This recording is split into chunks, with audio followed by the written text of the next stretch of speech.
I was at the board meeting last night and there was discussion about replacing the two doors to the bathrooms at the pool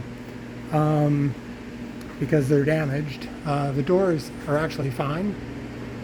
And what caught my attention is they were talking about $10,000 to replace two doors.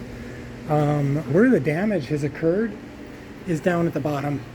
And let me just point out that the door itself is not supported by this. The door is supported by the hinges and the bolts that go into the concrete.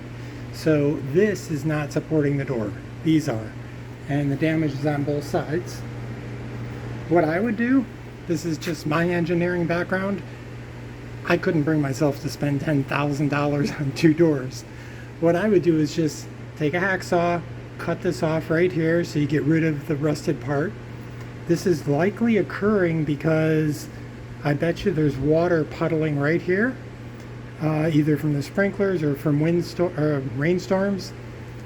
And the same thing over here. And once you cut this out, you could replace it, just re-stucco it, and it's fixed. What's the problem?